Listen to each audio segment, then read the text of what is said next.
मुझे जीने नहीं देती है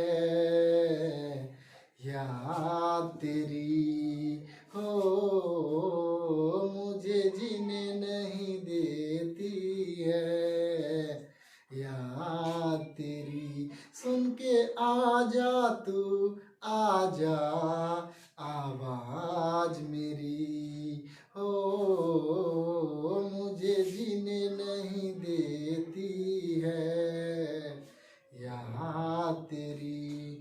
हेलो दोस्तों, मैं ओम प्रकाश, आपका स्वागत है हमारे यूट्यूब चैनल चंदन क्लासेस पर। इस वीडियो में हम एक नया चैप्टर स्टार्ट करने वाले हैं, 10th क्लास चैप्टर नंबर 9, जिसका नाम है एप्लीकेशन ऑफ डेरिवेटिव।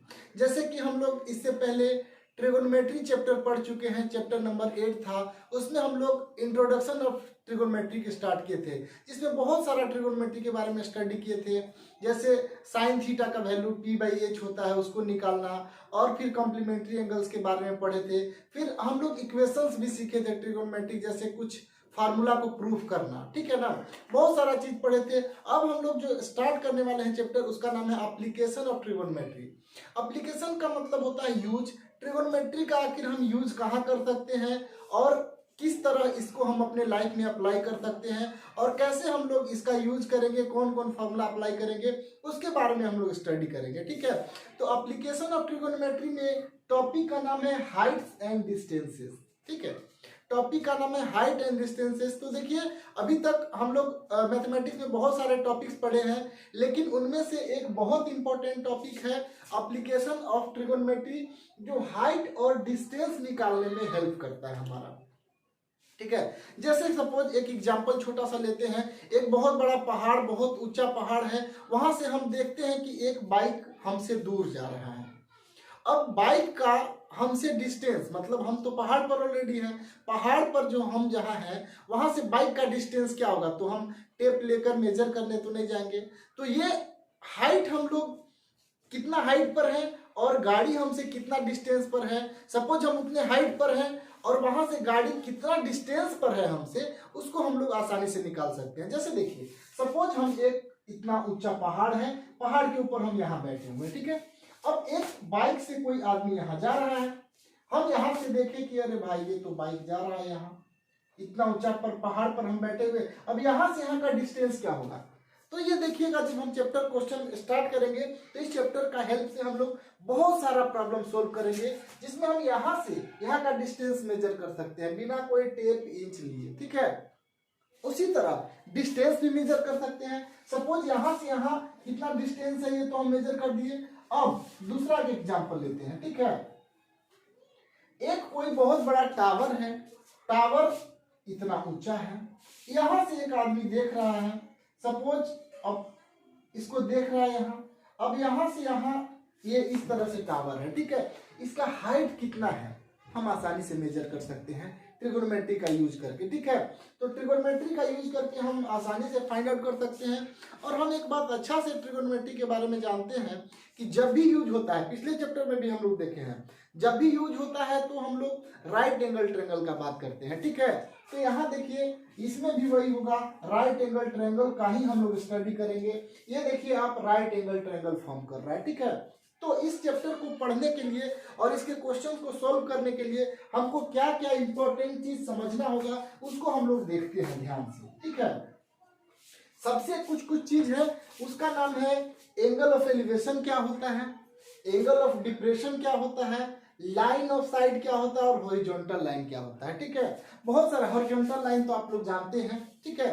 एक पड़ा हुआ लाइन है स्ट्रेट, उसको हॉरिजॉन्टल लाइन बोलते हैं, ठीक है। इस तरह हॉरिजॉन्टल लाइन होता है, ठीक है। और ये पड़ा हुआ लाइन इस तरह होता है, इसको हॉरिजॉन्टल लाइन बोलते हैं। और खड़ा लाइन एक तरह रहता है, उसको क्या बोलते हैं, वर्टिकल लाइन बोलते हैं ना।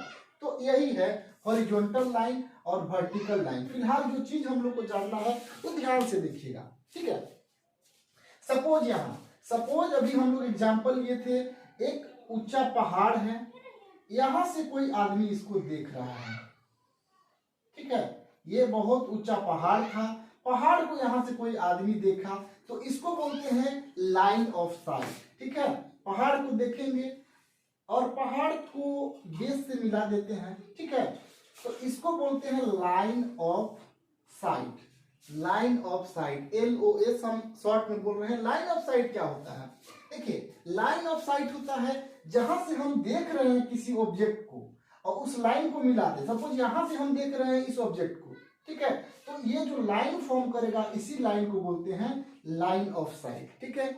और सपोज मान लीजिए कि ये तो यहां से हम देख रहे हैं ऊपर, तो इसको बोल देंगे लाइन ऑफ साइट। लेकिन अगर हम किसी ऊंचा पहाड़ से यहां देखने, अगर नीचे देखने लगे तो इसको भी लाइन ऑफ साइट बोलते हैं, ठीक है। मतलब आंख के साथ यहां से जो देख रहे हैं और मिलाने वाला लाइन होता है, जहां से देख रहे हैं और जिसको देख रहे हैं उसको मिलाने वाले लाइन को बोलते हैं लाइन ऑफ साइट, ठीक है। जहां से देख रहे हैं, यहां से देख रहे हैं और इसको देख रहे हैं, इन दोनों को मिला देंगे एक लाइन से, तो इसी लाइन को बोलते हैं line of site. I hope आप लोग को लाइन ऑफ साइट बहुत अच्छा समझ में आया होगा। अब एक होता है हॉरिजॉन्टल लाइन। तो हॉरिजॉन्टल लाइन तो देखते हैं खड़ा पड़ा हुआ लाइन है, उसी को हॉरिजॉन्टल लाइन बोलते हैं, ठीक है। तो दो चीज हम लोग जान गए। एक लाइन ऑफ साइट क्या होता है, जैसे यहां से इसको देखा जा रहा है, तो जिसको देखा जा रहा है इसको और यहां से देखा जा रहा है, तो इन दोनों को पॉइंट्स को मिला दिए। देखिए, ये एक कोई आदमी यहां से देख रहा है और इस पॉइंट को देख रहा है, ठीक है। यहां से इस पॉइंट को देख रहा है तो दिस लाइन इसको लाइन ऑफ साइट, ठीक है। या यहां से इसको देखता तो ज्वाइन कर दीजिए, लाइन ऑफ साइट हो गया, ठीक है। अब हम लोग जानेंगे एंगल ऑफ एलिवेशन क्या होता है, ठीक है। तो एंगल ऑफ एलिवेशन क्या होता है, सपोज एक टावर है इतना ऊंचा, इसको देखना चाहते हैं हम यहां से, तो आंख को ऊपर करना पड़ेगा, ठीक है। तो ऊपर देखने में जो एंगल बनता है उसी को बोलते हैं angle of elevation. In Hindi language this is called उन्नयन कोण। नयन, उन्नयन माने ऊपर करना पड़ेगा नयन को, उ मतलब ऊपर, नयन मतलब आंख, आंख को ऊपर करके अगर देखना पड़ेगा तो उन्नयन कोण बनता है। इंग्लिश में इसी को बोलते हैं एंगल ऑफ एलिवेशन, ठीक है। तो देखिए, ये फिगर क्या चीज है सो समझिएगा।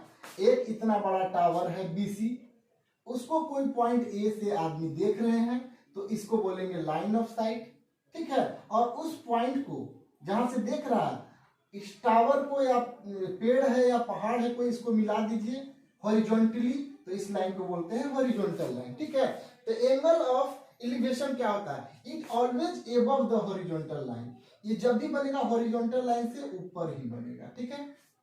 एंगल ऑफ एलिवेशन क्या होता है, हॉरिजॉन्टल लाइन से ऊपर बनता है। It always form between the line of site and the horizontal line. ये जब भी बनेगा लाइन ऑफ साइट, ये है हमारा लाइन ऑफ साइट, ठीक है, और ये है हॉरिजॉन्टल लाइन। हॉरिजॉन्टल लाइन और लाइन ऑफ साइट के बीच वाले एंगल को क्या बोलते हैं हम लोग, एंगल ऑफ एलिवेशन बोलते हैं। ऑफ कोर्स ये तो 90 डिग्री होगा ही। और आप समझ सकते हैं इट ऑलवेज फॉर्म बिटवीन इतना between line of site and horizontal line, ठीक है। ये एंगल कहलाएगा, सपोज मान लीजिए इसको थीटा, तो ये एंगल कहलाएगा एंगल ऑफ एलिवेशन, ठीक है।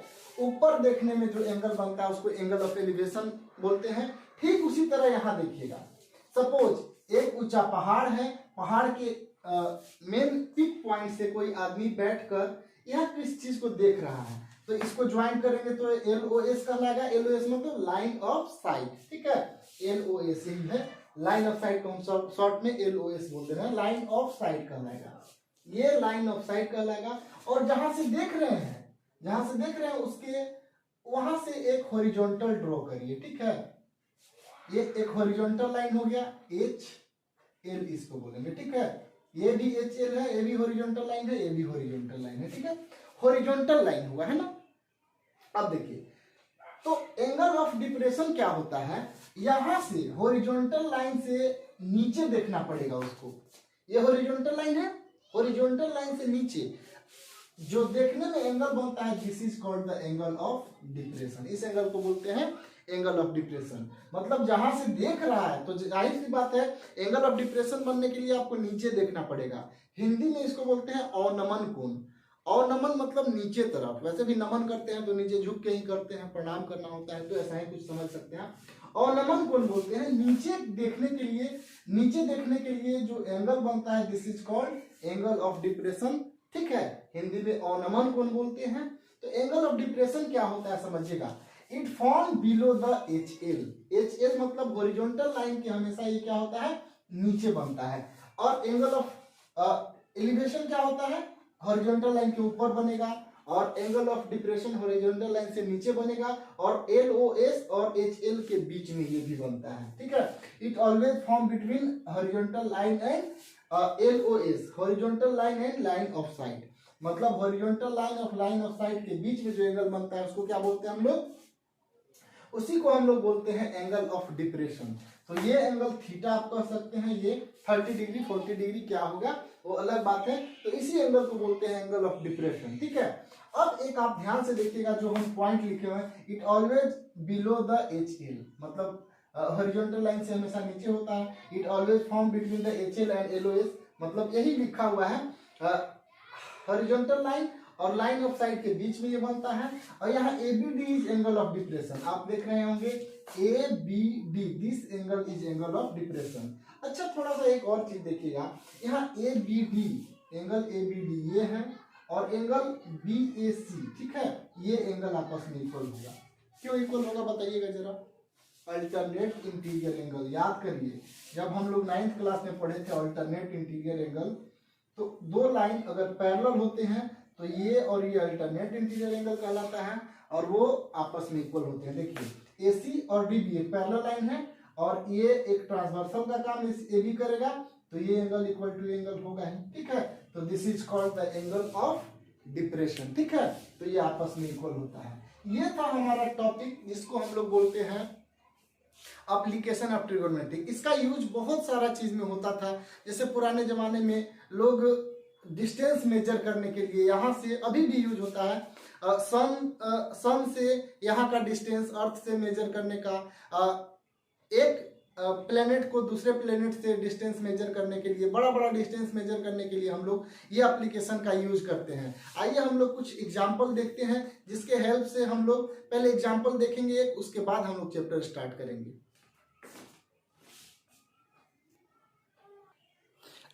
आपके बुक से एग्जाम्पल नंबर फर्स्ट देखिए क्या बोल रहा है। बोल रहा है कि कोई बहुत बड़ा टावर है, ठीक है। टावर को कोई आदमी यहाँ से देख रहा है, ऊपर देखने के लिए एंगल ऑफ एलिवेशन बन रहा है 60 डिग्री, ठीक है।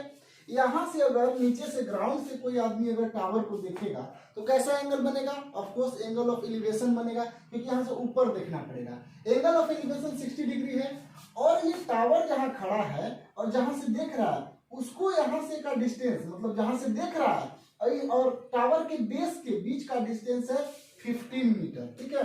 यहाँ से यहाँ डिस्टेंस है 15 मीटर। अब हम लोग को बोल रहा है कि आखिर टावर का हाइट क्या होगा। जैसे कि हम लोग स्टार्टिंग में बात किए थे, इस चैप्टर में हम लोग हाइट और डिस्टेंस मेजर कर सकते हैं। देखिए हमको सिर्फ यहाँ से यहाँ का डिस्टेंस पता है और ऊपर देखने से ये एंगल कितने डिग्री का बन रहा है वो पता है, तो हम लोग को फाइंड आउट करना है क्या चीज, इसका हाइट। तो बहुत आसानी से हाइट फाइंड आउट कर सकते हैं। देखिए इस एक्सरसाइज के क्वेश्चंस को सोल्व करने के लिए सबसे मेन टॉपिक है कि क्वेश्चन को अच्छा से समझे और उसके अकॉर्डिंग आपको फिगर ड्रॉ करना पड़ेगा। ये एग्जांपल नंबर फर्स्ट है आपके बुक में, तो ये तो एग्जांपल का क्वेश्चन है और इसका फिगर भी वैसे बनाया हुआ है, ठीक है। लेकिन बहुत सारा क्वेश्चन ऐसा आएगा जिसमें आपको खुद से समझ के फिगर ड्रॉ करना होगा। तो क्वेश्चन बनाने का सबसे मूल मंत्र है, सबसे पहले क्वेश्चन को आप ध्यान से एकदम पढ़े, बिल्कुल ध्यान से, एक बार दो बार बहुत अच्छे से पढ़े, उसके अकॉर्डिंग आप फिगर ड्रॉ करें और फिगर से देखें कि क्या दिया हुआ है और क्या फाइंड आउट करना है। अगर इन चीजों को आप समझ गए उसके बाद आपको देखना होगा ट्रिगोनोमेट्री का कौन सा आइडेंटिटी अप्लाई करे, कौन सा ट्रिगोनोमेट्रिक रेशियो अप्लाई करे, ठीक है, वो हम लोग सीख जाएंगे। पहले तो फिगर अच्छा से ड्रॉ करें और पता चलना चाहिए कि क्या हम लोग को फाइंड आउट करना है। जैसे इसका फिगर हम ड्रॉ कर दिए, एक टावर है तो टावर ऐसा कुछ होगा, कहीं से देखा जा रहा है तो सपोज यहाँ से देख लीजिए, एंगल ऑफ एलिवेशन ऊपर देख रहे हैं तो 60 डिग्री बनेगा और हम लोग को यहाँ से डिस्टेंस दिया हुआ है। अब हमको ये दिया हुआ है, इस एंगल को थीटा मानते हैं हम लोग, ठीक है। तो अगर इस एंगल को थीटा मान लिए, ठीक है, तो हमारे पास क्या पता है, इस एंगल के लिए बी हुआ और ये हुआ P, ठीक है। ये हो गया B और ये P, B मतलब बेस हुआ और ये क्या हो गया, परपेंडिकुलर। तो B और P में कौन रिलेशन देता है, याद रखिए साइन थीटा हम लोग पढ़े थे। साइन थीटा क्या होता है डियर, P/H, कॉस थीटा होता है B/H और टेन थीटा होता है P/B, है ना, P/B होता है। और इसी तरह कोसेक थीटा क्या होता है, बिल्कुल इसका उल्टा H/P होता है। सेक थीटा होता है H/B होता है और कॉट थीटा क्या होता है, B/P होता है, ठीक है। अब यहाँ हम लोग को समझना पड़ेगा कि इस एंगल के अकॉर्डिंग हमारे पास क्या दिया हुआ है। तो ऑफकोर्स हमारे पास बी पता है, पी निकालना है, तो बी पता है, पी निकालना है, थीटा दिया हुआ है, तो पी और बी में रिलेशन कौन हम लोग को बताता है, ऑफकोर्स tan बताता है। या तो tan हम अप्लाई करेंगे या तो cot अप्लाई करेंगे। तो हम लोग यहाँ अप्लाई करेंगे, देखिएगा इन ट्रायंगल, किस ट्रायंगल का बात करेंगे, इन ट्रायंगल एबीसी। एबीसी एक राइट एंगल ट्रायंगल है, ऑफकोर्स ये 90 डिग्री है तो राइट एंगल ट्रायंगल हुआ। tan 60 degree, tan 60 degree equal to P by B होगा, इसके लिए पी बाई बी होगा ना, tan 60 equal to P upon B होगा। तो इसके लिए पी क्या होगा देखिएगा जरा, इसके लिए पी ए बी होगा, तो नाम यहाँ दे देते हैं ए बी, ठीक है। बाई बी बेस क्या होगा डियर, तो यहाँ से यहाँ बी सी होगा। और tan 60 का वैल्यू, आप बोले सर कॉट भी तो बी और पी के बीच का रिलेशन बताता है, तो ऑफकोर्स आप कॉट भी लगा सकते थे, कॉट 60 भी लगाएंगे तब भी क्वेश्चन बन जाएगा। देखिएगा tan 60 का वैल्यू क्या होता है, √3 होता है, हम जानते हैं। और ए बी क्या होता है, ए बी हमको पता ही नहीं है, और बी सी हमारे पास 15 है, तो ए बी का वैल्यू क्या हो जाएगा यहाँ से 15 इंटू √3, 15√3 मीटर। ये आंसर हमारा आ गया ए बी का हाइट, मतलब ए बी इतने हाइट पर होगा। अब आप अगर cot थीटा भी लगाते तो भी बन जाता, देखिएगा ये तो पहला तरीका।